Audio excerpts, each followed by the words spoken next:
A gente vai conversar agora, então, Jeremias, com a deputada Damares Moura, do PSDB, que vai conversar um pouquinho com a gente sobre o projeto de lei 647 de 2020, que é o projeto de capacitação nas escolas para a prevenção da violência. Seja muito bem-vinda, deputada. Deputada, vamos ver se a gente já tem conexão com a senhora, ainda não está na tela com a gente, mas muito bem. Deputada, muito obrigado pela sua presença. Eu queria iniciar falando o seguinte: o projeto de lei 647 de 2020 dispõe sobre a capacitação escolar de crianças e adolescentes. Eu já fiz um preâmbulo aqui, eu queria que a senhora, que atua muito nessa área aqui na casa, explicasse para a gente. Bom dia a todos. Não sei se vocês já têm a minha imagem em tela. Sim, a imagem e o áudio perfeitamente. Ótimo.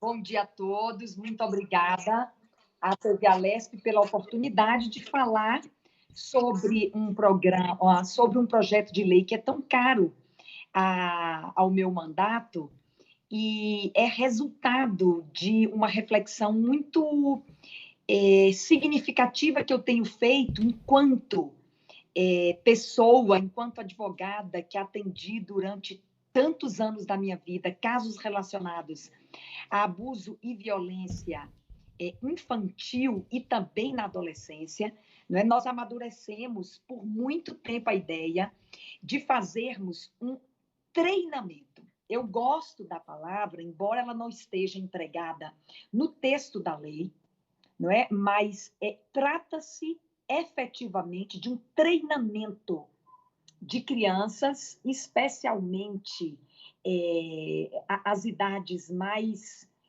tenras, né, para identificarem situações relacionadas a abuso e violência. Porque nós constatamos ao longo da experiência que tenho de que um dos grandes desafios é que as próprias vítimas, em virtude, não é, da sua limitação de entendimento, de discernimento, de que se trata de uma situação abusiva, não é, elas não conseguem identificar e, portanto, não contam para professores, para pais ou outros indivíduos da sua confiança, porque elas próprias não sabem identificar que se trata de uma situação abusiva. Não é? Então, é importante que haja com urgência este conteúdo, e aí eu estou propondo que ele seja ministrado nas escolas, porque é onde, ou são os lugares que nós alcançamos de forma muito abrangente e em todos os níveis onde se faz necessário este treinamento, não é? As escolas são os lugares mais adequados, na minha avaliação, para introduzir este conteúdo de forma intencional, não ocasional, mas que seja um conteúdo intencional para treinar, para capacitar esses indivíduos em formação a identificarem situações abusivas e de violência, especialmente, eu me refiro no texto da lei às situações de abuso sexual. Deputada, é notório, né? A gente sabe o quanto os professores têm influência aí nessas questões. A gente sabe que muitas crianças acabam levando crianças e adolescentes essas questões para dentro da sala de aula. Então, a senhora acredita que realmente que os professores, eles são capacitados, né? E eles ainda mais capacitados e preparados ainda com relação a esse assunto, eles podem, então, ser multiplicadores aí para ajudar, então, na redução dos números de abuso sexual e de violência contra a criança e o adolescente? Eu tenho convicção, porque, veja, volto a repetir, na experiência que tive, muitos indivíduos, crianças em idade muito tenra que foram abusados, eles não conseguiram identificar, porque o abusador, ele não, em geral, ele não utiliza de força física para promover, por exemplo, abuso sexual. É convencimento. Né? E esse convencimento faz a criança crer, né, de que aquela prática, ela, além de normal, não é, ela está sendo um carinho, é uma atenção, e geralmente a promoção da prática vem por meio de recompensas, não é, de convencimento propriamente dito. E a criança não identifica. E muitos deles só se dão conta de que eram vítimas de abuso ou na adolescência ou na fase adulta, quando as consequências de toda ordem, especialmente emocionais, já estão consolidadas. E aí recuperar um indivíduo desse, tratá-lo, trazê-lo, reconectá-lo com a vida, não é, com a autoconfiança e outras questões que estão envolvidas nas consequências desse abuso, é muito mais difícil, muito mais penoso, muito mais caro, inclusive, do ponto de vista das redes de proteção, de referência, de assistência e de atendimento. Então, eu tenho convicção, primeiro, de que não há ainda um conteúdo intencional,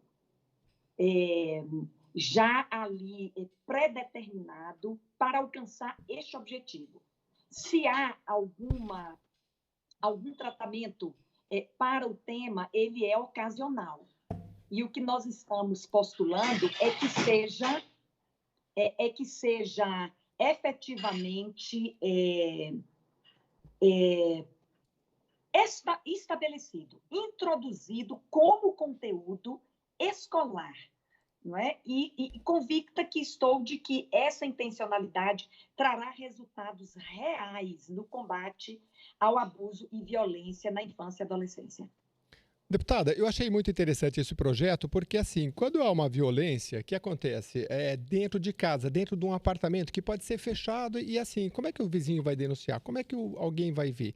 Você estabelecendo a relação com a escola é importante porque você tem essa proximidade. Agora, vamos supor, um professor vê o bracinho de uma criança, um roxo, alguma coisa, ele pode se aproximar, pode conversar. Mas eu acho que como é que o projeto ele prevê, por exemplo, uma escuta qualificada, né, a outros profissionais, porque a gente sabe que as pessoas às vezes têm medo de denunciar. Então, assim, se o diretor da escola está envolvido, a professora está envolvida, ela sabe que ela tem um apoio da lei, tem o apoio da polícia, então fica mais fácil e também o apoio da saúde, porque muitas pessoas também, uma boa parte das que cometem violência sexual são doentes e elas precisam ser encaminhadas para os locais corretos. Como é que é esse detalhamento da escuta, de assegurar um atendimento correto nesse caso? Na verdade, o projeto ele trata especificamente de um conteúdo educativo, não propriamente da escuta, Tá. não é, do indivíduo que está sofrendo. Não é? O que nós queremos, e isso surgiu de um outro projeto que eu acompanhei, não é, por meio de uma linguagem adequada, é como um professor pode ensinar a criança a identificar quando ela está sendo vítima. Então, é mais um projeto que trata de um conteúdo educativo, capacitador e de treinamento da criança para a identificação do que propriamente um projeto para que ela seja escutada. Naturalmente, que isto é uma consequência, não é? Se o professor ministra uma aula e trata deste assunto, ele poderá, ao final, e aí, é claro, eu estou trazendo isso como consequência. Ele poderá, ao final, ser procurado, não é, por um aluno, por uma aluna, que após a aula identificou que vive uma situação similar àquela que foi apresentada, não é? E esse professor ou esta rede escolar de proteção, ela também deve estar preparada para quando uma criança romper o silêncio, né, que é o maior obstáculo para se combater abuso e violência. Mas o objetivo principal do projeto é introduzir um conteúdo intencional e sistemático, parte, não é, da grade curricular, esse treinamento e esse preparo da criança. Porque, veja, é o que você falou, se ninguém fica sabendo, quem vai denunciar?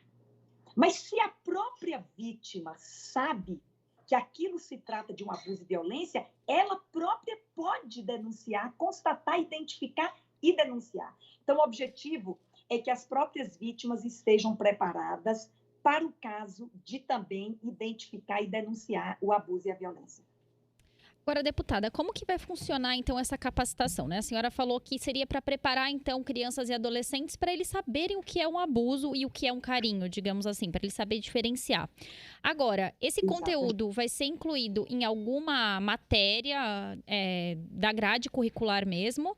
Ou será Olha, uma ação extra classe? assim, a lei, ela é mais principiológica, não é? E os decretos regulamentadores, eles é que vão trazer de forma mais especificada como será a aplicação da lei. Não é? Eu trago no texto, embora o texto seja até muito extensivo no que diz respeito ao objeto da proposta, mas é o decreto regulamentador que vai dizer na prática como esse conteúdo vai ser introduzido. Mas o texto já deixa claro, não é, que deverá ser feito um aproveitamento dos professores que já existem na escola, até porque eu não tenho competência para propor um projeto de lei que crie uma estrutura nova ou despesas novas para o Estado.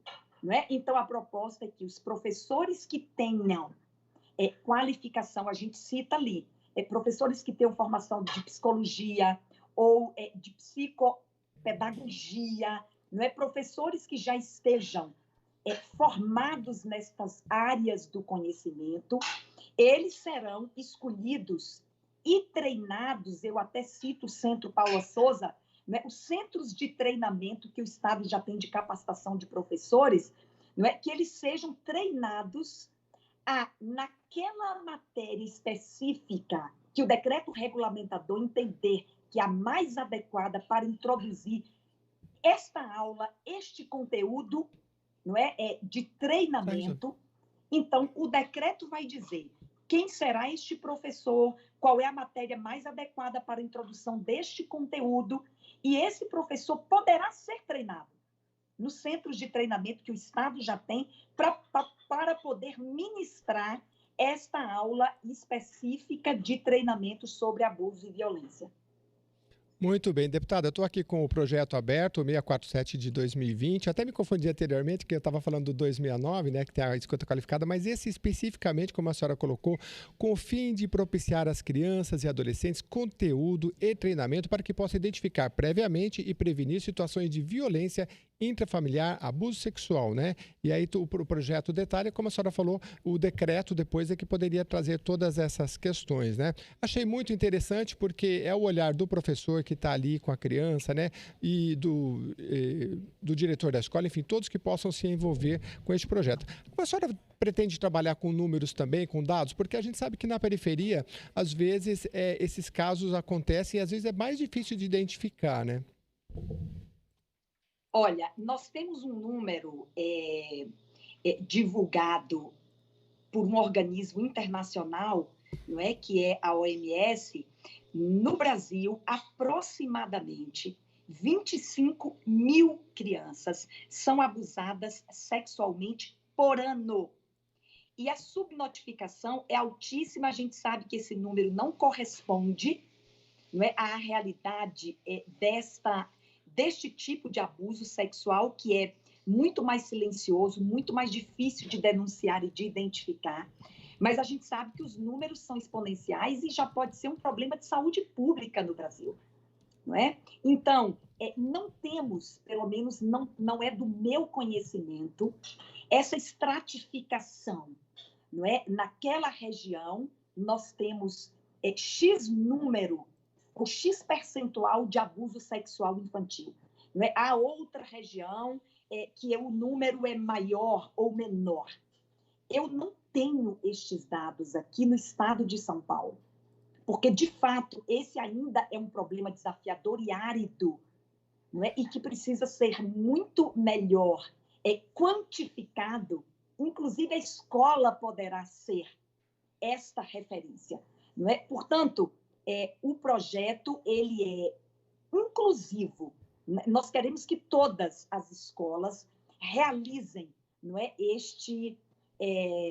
que tenham introduzido este conteúdo em seus currículos, não especificamente nesta ou naquela região, até porque nós não temos dados que quantificam percentualmente o abuso e a violência na infância, especialmente por regiões aqui no estado de São Paulo. Naturalmente, a gente sabe, não é, que onde há um olhar menos apurado ou menos qualificado para o problema, certamente ali poderá haver a prática da violência e do abuso de forma mais acentuada. E, deputada, é um projeto que teve que ser muito bem pensado, né? A gente sabe que ainda é muito polêmico quando a gente fala de educação sexual na infância e na adolescência dentro de escolas. A gente sabe que existe uma resistência de uma parte da população, de pais. Então, como que a senhora conseguiu pensar nesse projeto num todo para que realmente isso seja benéfico para todo mundo? Você sabe que desde o início do mandato, eu venho idealizando esse projeto de lei. Não foi rápido e não foi fácil. Mas como ele não trata, veja bem, há uma diferença. Ele não trata da educação sexual propriamente dita. Não é? Ele trata de um conteúdo, volto a repetir, que possa ajudar as crianças a identificarem que aquela prática promovida pelo abusador, ela não é normal, ela não é carinho, não, ali não pode pegar, tais indivíduos não podem. Eu, inclusive, assisti vários vídeos e outros projetos já existentes de forma isolada, né, de como treinar uma criança com uma idade muito tenra, não é? Sobre o seu corpo, as partes íntimas que não podem ser tocadas, acariciadas. Quanto tempo alguém pode? Não é? Porque, por exemplo, você não pode criar na mente da criança um impedimento total de que alguém, por exemplo, higienize a sua parte íntima. Não é? Às vezes é uma cuidadora, às vezes é uma babá. Isso tem que ficar claro sobre esse tipo de toque, quanto tempo, qual o objetivo. Isso tem que ser tratado com linguagem adequada, eu falo disso no projeto de lei, não é? E há formas de fazê-lo, e eu já volto a repetir, assistir alguns projetos isolados que falam disso com uma linguagem adequada, às vezes até lúdica, e que a criança entende, não é? Que aquelas partes do seu corpo não podem ser tocadas por pessoas, por quanto tempo, de que forma. Esse é o treinamento. Então, não se trata propriamente de educação sexual, se trata de combate ao abuso sexual na infância e na adolescência. Mas muitas vezes, não é, deputada, uma simples identificação, uma simples informação para um professor, por exemplo, pode salvar uma vida, né? Eu estou aqui no site da Childhood, por exemplo, que a senhora deve conhecer, e ele lista aqui o comportamento das crianças que muda quando abusadas, né? Então tem lá comportamentos sexuais assim que não existiam, passam a existir, traumas físicos, um silêncio predominante, mas o mais importante traz aqui a Childhood, mudança de comportamento. O primeiro sinal é uma possível mudança no padrão de comportamento da criança. Alteração de humor, entre retraimento e extroversão, agressividade repentina, vergonha excessiva. Então, se o professor sabe identificar isso, ele sabe passar essa informação, né? E ele sabe também identificar e colaborar de uma forma geral para redução desse crime. Você tem toda a razão, por isso que eu trago como consequência, né, o próprio professor identificar se existem vítimas ali na classe, como consequência do projeto. Né? E aí a ruptura do comportamento, e o professor que convive cotidianamente com a criança, ele sabe, né, os níveis de extroversão, de participação daquela criança na sala, não é? E outras características que se tornam familiares ao professor. E toda ruptura no comportamento infantil pode, não necessariamente a criança está sendo vítima de abuso sexual, mas pode estar e precisa de um cuidado maior e de uma observação. Não é? Quando há uma ruptura abrupta de comportamento, sem contar outros sintomas, né? Crianças que voltam a um comportamento infantilizado, que elas já tinham superado aquela etapa, não é, da sua vida, machucados que não podem ser explicados, é muito interessante, né? Roxos em lugares que normalmente a criança não machucaria numa brincadeira, né? E há uma outra série de sintomas, mas especialmente elas se resumem na ruptura. Né? Toda ruptura perceptível de comportamento de uma criança tem que ser objeto de observação e de cuidado. Nós estamos conversando com a deputada Damares Moura, que está nos falando sobre um projeto de lei de sua autoria, o 647 de 2020. Aliás, eu estou vendo aqui, a senhora tem muitos projetos, a senhora atua nessa área com muita força aqui na Assembleia Legislativa. Eu queria deixar a senhora à vontade aí para explicar, porque é um projeto que me parece foi protocolado há pouco tempo, vai ficar ainda para receber emenda, se for o caso, e aí vai para as comissões permanentes, para as comissões necessárias. A senhora tem conversado com outros parlamentares, tem conversado com as escolas, com professores, enfim, para que esse projeto seja divulgado e seja entendido, assim, amplificado? E você sabe que esse projeto nasceu exatamente de uma atividade voluntária que eu sempre pratiquei, que é ir às escolas, a convite, naturalmente, sejam públicas, sejam privadas, para falar sobre a questão do abuso e violência para crianças e adolescentes. Então, eu já tenho esta vivência com o tema e a gente percebe que ele é inovador no sentido de que não existe introduzidos conteúdos intencionais dessa natureza. Né? E isso também vem de um outro projeto de lei meu que já foi aprovado, sancionado, está em vigor no Estado de São Paulo, que é a instituição do Dia Estadual da Campanha Quebrando o Silêncio, que é uma campanha da qual eu participo, né, há mais de 12 anos, é uma campanha mundial, mas aqui no Brasil ela acontece com muita força, o dia de ênfase é o 4º sábado do mês de agosto, é uma campanha da Igreja Adventista, mas não tem natureza religiosa, é uma campanha de utilidade pública, apenas de utilidade pública, e como eu apoio e participo e ajudo a promover a campanha há muitos anos, e ela vem exatamente para estimular e conscientizar as vítimas de que o mais importante é contar para alguém, não é? Então, eu venho desta realidade, deste contexto e dessa experiência, não é? E muitas vítimas são exatamente aquelas mais vulnerabilizadas e que não têm compreensão sobre o que é o abuso. Então, eu pensei, gente, nós precisamos falar com clareza, não é? Nas escolas a respeito deste assunto.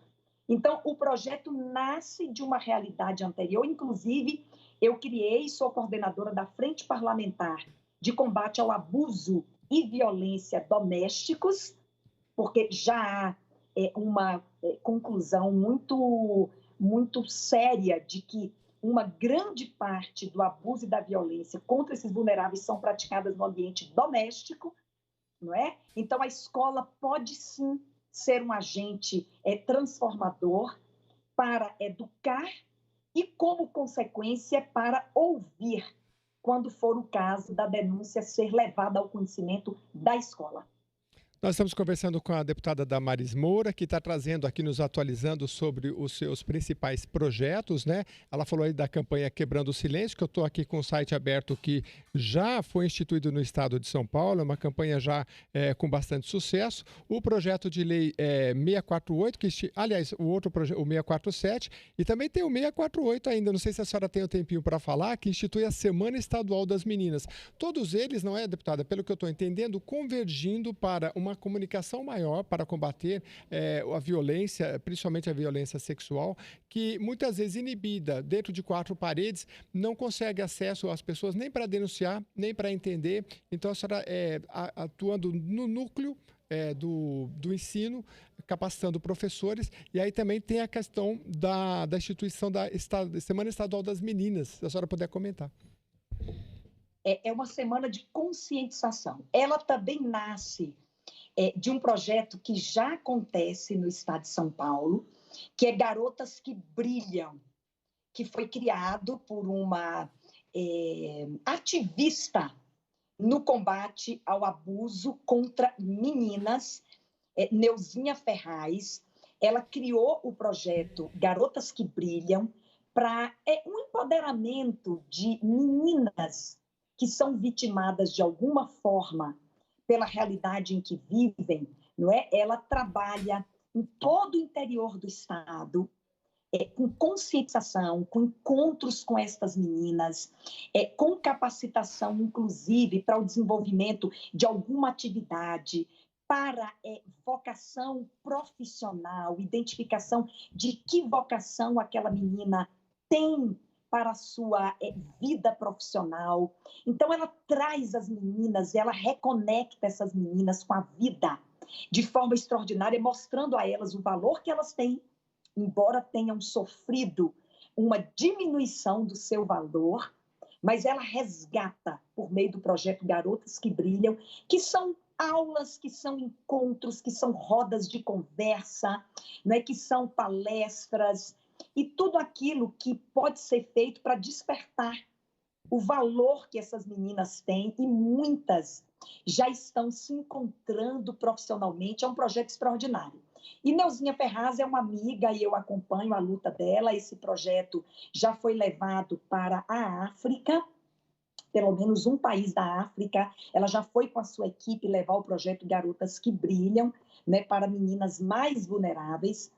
E nasce, então, desse contexto, a Semana das Meninas, porque são um grupo extremamente vulnerabilizado. Quando a pandemia começou, não sei se vocês se recordam, a ONU divulgou um documento com 14 medidas a serem tomadas, não é, pelos países sobre a proteção de mulheres e meninas no que diz respeito ao abuso e violência, porque já se sabia antecipadamente, já se sabe, não é, que as meninas elas são vítimas de uma forma muito mais intensa de abuso e violência, especialmente no ambiente doméstico e familiar. Então, de toda essa realidade do projeto Garotas que Brilham, não é? Bem como desta orientação que a própria ONU dá a respeito da vulnerabilidade das meninas, é que nasce a Semana das Meninas, que vai ser uma semana de conscientização, palestras, rodas de conversa e tudo aquilo que pode ser feito de caráter educativo para resgatar o valor, né? E também para incentivá-las a denunciar quando são vítimas de abuso e violência doméstica. Tá certo, deputada Damares Moura, do PSDB, conversou um pouquinho aqui com a gente sobre esse assunto tão importante. Eu queria agradecer aí a sua presença, esse espaço que você tirou na agenda para falar sobre a prevenção aí, o combate à violência contra crianças e adolescentes, não só a violência sexual, mas todo tipo de violência. Muito obrigada, deputada. Eu agradeço a todos os ouvintes e telespectadores da Rede Alesp e a vocês que sempre com tanta consideração nos recebem para que possamos, então, divulgar o trabalho que temos realizado na Assembleia Legislativa de São Paulo. Muito obrigada, um abraço a todos. Muito obrigado também, Damares Moura, deputada pelo PSDB, que coordena aqui no Parlamento Paulista a Frente Parlamentar de Combate ao Abuso e Violência Domésticos, a de Liberdade Religiosa e Frente Parlamentar da Advocacia. Então, se você tem interesse nesses temas, é só entrar em contato com a deputada aqui no site da Rede Alesp, al.sp.gov.br. Você tem todos os contatos e aí participar, porque esse é um projeto que está se iniciando, vai passar pelas comissões, então a participação popular é muito importante. Tayana Conrad, vamos então de mais notícias?